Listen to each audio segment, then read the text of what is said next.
माता पार्वती ने क्यों दिया गाय को श्राप। तीज का दिन था और माता पार्वती ने तीज का व्रत रखा था, लेकिन जब पार्वती माता के व्रत खोलने का समय हुआ तब भगवान शिव को उनके साथ थोड़ी सी हंसी ठिठोली करने का मन हुआ और माता पार्वती को छेड़ने के लिए कहीं छुप गए। और माता पार्वती के व्रत खोलने का समय था, इसलिए वह भगवान शिव को ढूंढ रही थी। उन्होंने शिव जी को हर दिशा में हर जगह ढूंढा, गुफा, जंगल, पहाड़, लेकिन माता पार्वती को शिव जी कहीं नहीं मिले। और अंत में थक हार कर माता पार्वती एक खाली मैदान में बैठ गई और शिव जी के आने का इंतजार करने लगी। समय बीतता गया लेकिन नहीं आए। फिर माता पार्वती ने सोचा कि भगवान शिव तो समग्र दृष्टि के नाथ हैं, उन्हें कहाँ क्या हो रहा है सब पता होता है। ऐसे में पार्वती माँ को पूजा करते हुए भी जरूर देख लेंगे और अपने आप प्रकट हो जाएंगे। यही सोचकर माता पार्वती ने एक मिट्टी का शिवलिंग बनाया और उसकी पूजा करने लगी। और जैसा कि पार्वती माता ने सोचा था वैसे ही भगवान शिव से यह सब कुछ अदृश्य होकर देख रहे थे और मन ही मन मुस्कुरा रहे थे। और जैसे ही माता पार्वती की पूजा संपन्न हुई, शिव जी वहाँ प्रकट हुए और माता पार्वती को चढ़ाते हुए, देवी आपने तो अकेले ही पूजा कर ली, आप मेरी प्रतीक्षा भी नहीं की, ऐसा क्यों।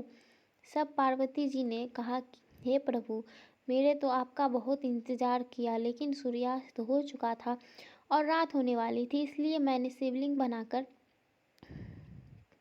कर ली किया। यह बात सुनकर शिव जी ने फिर ठिठोली करते हुए कहा, नहीं, मैं तुम्हारी बात पर कैसे विश्वास कर लूं, क्या इस बात का कोई साक्ष्य है। तब माता पार्वती ने थोड़ी दूर एक गाय को खड़े हुए देखा। तब माता पार्वती ने कहा, यह गाय मेरी पूजा की साक्षी है और इन्हीं से पूछ लीजिए। लेकिन वह गाय भी भोलेनाथ की हंसी ठिठोली के बारे में जानती थी, जिस वजह से ही जब शिव जी ने माता पार्वती की पूजा के बारे में पूछा तब गाय ने ना में सर हिलाया और शिव जी हंसते हुए कहा कि वह बस उनसे थोड़ी सी हंसी ठिठोली कर रहे थे।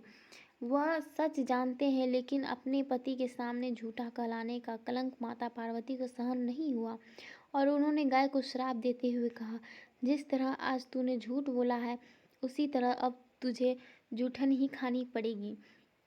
भले ही तुझे अच्छे से अच्छा भोजन क्यों न मिले, लेकिन तू झूठ के पीछे भागेगी। यह सुनकर गौ माता बहुत ही दुखी हुई। तब शिव जी ने पार्वती माता को बताया कि उसने मेरे कहने पर ही झूठ बोला था और उसका कोई दोष नहीं है। यह बात सुनकर माता पार्वती को अपने श्राप पर बहुत दुख हुआ और उन्होंने गौ माता का आशीर्वाद दिया कि वह दिव्य जन्मा है और उनके सभी गुण जैसे हैं वैसे ही रहेंगे, लेकिन उनका दिया गया श्राप नहीं टल सकता है। दोस्तों, अगर आपको यह कहानी पसंद आई हो तो प्लीज़ मेरे चैनल को सब्सक्राइब करें और वीडियो अच्छा लगा हो तो प्लीज़ शेयर भी ज़रूर करें। नमस्कार।